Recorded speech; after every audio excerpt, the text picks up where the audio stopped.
Hello guys, and welcome to the second instalment in my video of refurbishing my stairway. In this video we're going to concentrate on getting some plasterboard on the walls and getting it all plastered. So there has been some changes since our last video. I've now got some decking down at the top of the stairs for me to walk on, as well as the same down the bottom. I've also ripped this door frame out, ready to put a new one in when it's all dry lined and ready to go. However, before I start any of that, I have got to get some mattresses in on my walls for my cables to go into. As you can see, I've got a cable coming down here which is a feed for my lights, and I also need a switch down the bottom of the stairs which obviously needs to be removed to make room for the new one. So I've killed all the power to the house, so let's get started.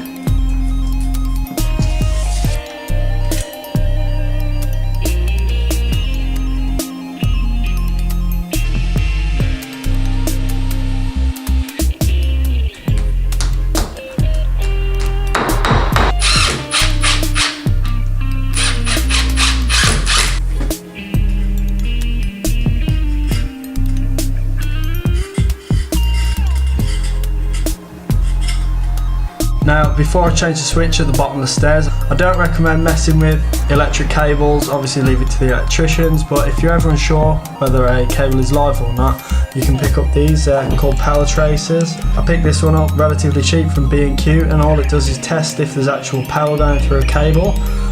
So I'll just demonstrate this on this socket. This is a plug for a phone charger. It's got a transformer in it, and when the power's on, it'll still pass some voltage through it. So while the power's off, you get nothing, and when you switch it on, the tracer beeps. So that's a good way to make sure that your installation's dead and you're not going to cause any harm to yourself. So following on from that, I'm just going to test this.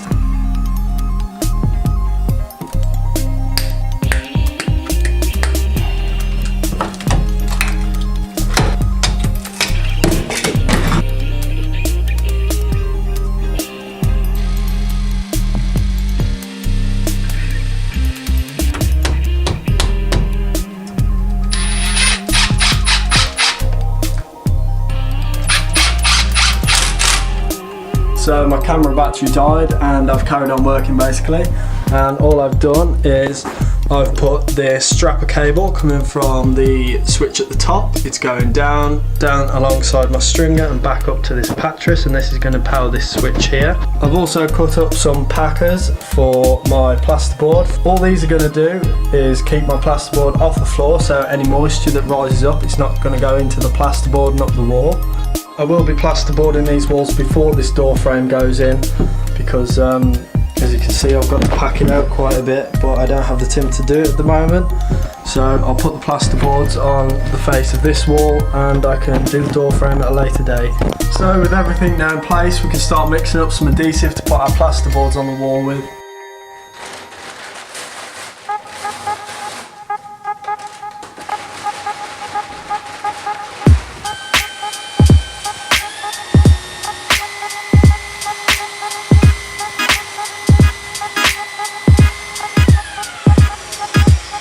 So when I apply the adhesive, I'm going to form something called a picture frame. Now this is going to be a barrier of adhesive around the whole perimeter of the wall. That's going to help with fire protection if there's ever a fire and it gets behind the plasterboard. The adhesive will form a barrier to stop it spreading.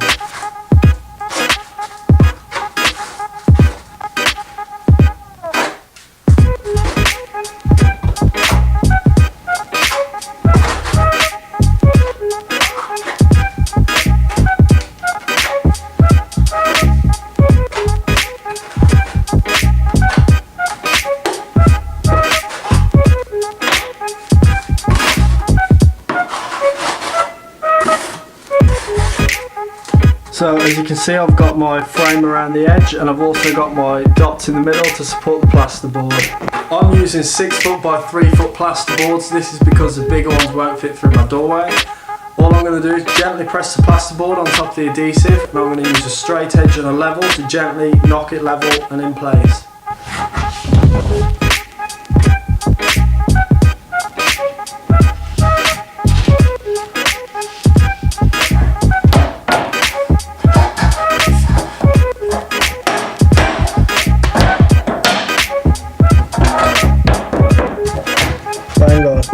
As you can see, the packers are doing their job by keeping the board off the floor.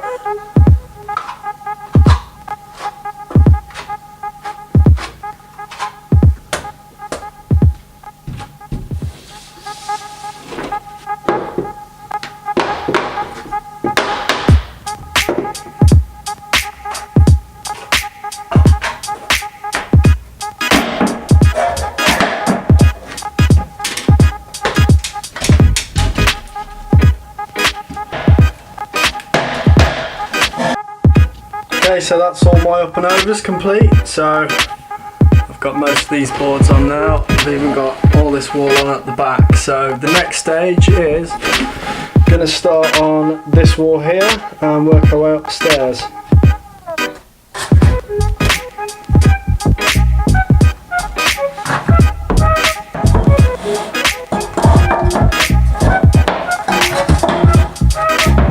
Whenever you're making corners up with plasterboard, it's always worth making sure that you're doing right angles. If you cut off the top corner of the 2 milled edges of a plasterboard, it'll give you a right angle to work off, and just test it against your corner.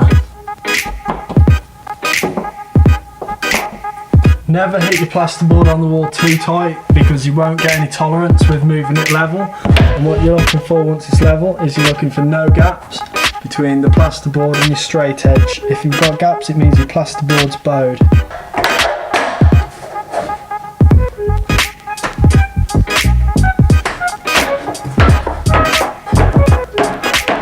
So my battery ran out just as it was getting dark from that last clip. Just got this stuff at the top to do now, and obviously this wall and a bit of that back wall.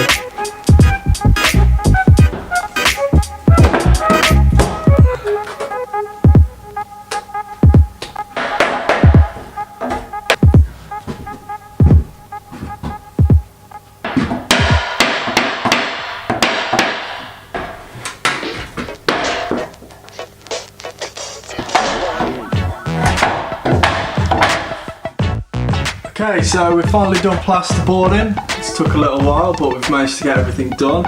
I'm still yet to put this door frame in, and there's still these door reveals to put on yet, but I've got some woodwork to do down here first. So I've been a little bit busy since the last clip.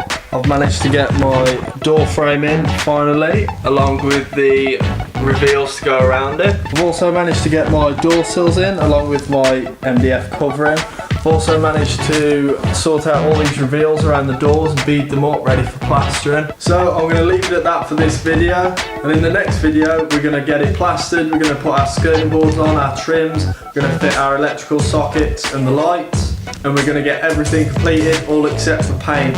But at least it's starting to look a lot more like a stairway now and not just a brick shell. So thank you for watching, and I'll see you in the next one.